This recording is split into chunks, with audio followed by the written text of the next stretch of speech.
La mauvaise nouvelle est tombée il y a 5 ans. Denise s'en souvient comme si elle datait d'hier. En 2016, son médecin lui diagnostiquait un cancer. Le cancer, moi, pourquoi? Et puis après, une voix m'a dit, mais pourquoi pas toi? C'est une maladie comme toute autre. Donc, si tu es atteint du cancer, il faut que tu te battes pour lutter contre cette maladie. C'est la présence d'une boule dans une partie du corps qui a tout de suite attiré son attention. Détecter, dépister et diagnostiquer tôt améliore significativement le taux de survie. Après plusieurs séances de chimiothérapie, il fallait alors pour Denise préparer un voyage à l'étranger. Après l'opération, elle m'a dit, pour la radiothérapie, tu vas aller peut-être au Ghana. Tu vas aller. Puis je dis, bon, j'ai mon petit frère qui est en France, je vais voir si je peux y aller. Et j'étais en train de régler ça avec mon petit frère.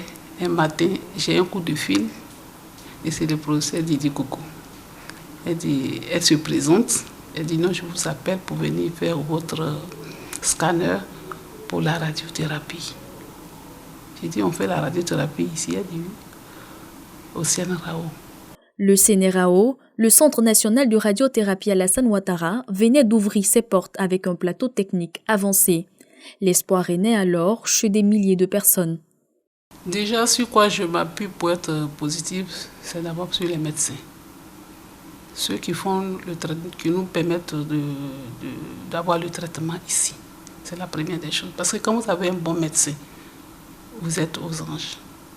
Parce que quand le médecin vous comprend, ou le médecin vous suit, il s'inquiète même de votre santé.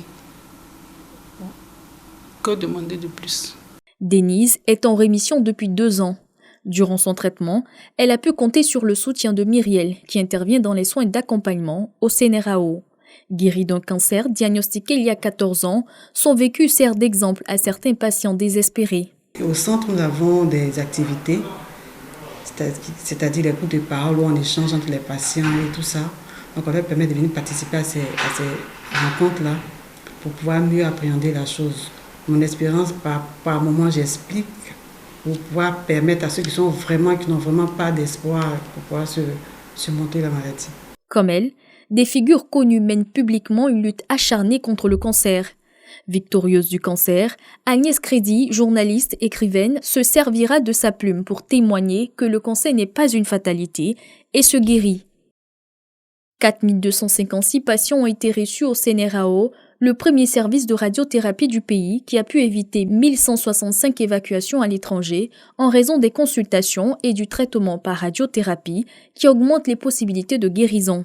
Nous proposons des traitements médicaux du cancer parce que dans les traitements médicaux du cancer, c'est-à-dire les traitements qui passent soit en comprimé, soit en perfusion, il y a la chimiothérapie que tout le monde connaît, mais il y a aussi d'autres traitements qu'on appelle les traitements ciblés. L'État les a rendus pour certains gratuits pour la population.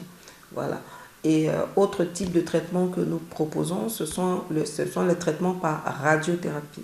Les 7431 cures de chimiothérapie réalisées ont répondu à un besoin de plateau technique pour plus de guérison ou, à défaut, vivre avec la maladie. Toutefois, le cancer reste une maladie difficile à accepter. Les formes les plus fréquentes sont les cancers du sein, de la prostate, du col de l'utérus, du foie et du côlon rectum. Face à la complexité du traitement dans certains cas, l'unité d'accompagnement des soins vient à point nommé. Nous avons des activités de psychologie, notamment des consultations de psychologie clinique et des groupes de parole qui sont des espaces de rencontre et d'échange entre personnes touchées par le cancer d'une part et les proches également d'autre part. Activités sportives, socio-esthétiques feront partie des innovations gratuites pour les patients. Le nombre de personnes en rémission, et je dirais en rémission complexe, c'est le terme qu'on utilise chez nous, est en nette augmentation depuis l'avènement de la radiothérapie. L'aspect financier peut aussi être un facteur de désespoir face à ce tueur silencieux. Le coût, par exemple, de la chimiothérapie dépend des médicaments qui sont utilisés et il y a ce que nous on appelle des protocoles, donc des médicaments en fonction des situations. La radiothérapie également, son coût dépend du nombre de séances. Pour se traiter d'un cancer, ça coûte cher. Mais à ça, l'État, en plus d'avoir mis en place ce plateau technique, a pris en charge pour plus de 252 millions, 134 000 francs, 610 francs. Tous ces éléments pour permettre justement d'allier l'accessibilité géographique à l'accessibilité financière.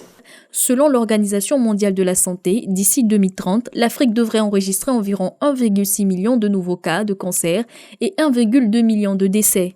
Plus tôt il est découvert, grandes sont les chances de guérison.